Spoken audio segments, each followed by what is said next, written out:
going to make your own happy frog, tadpole, and eggs out of paper.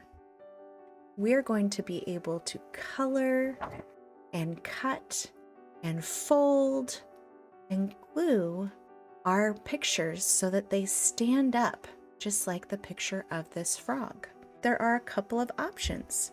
Maybe your teacher created a print out, or you can get your own piece of paper and make your own frog.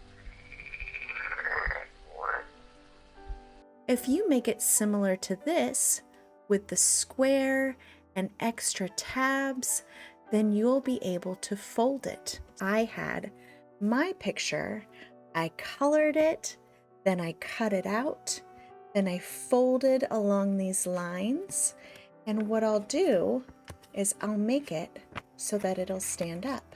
I just need a little bit of tape or a little bit of glue to make the two ends stick together.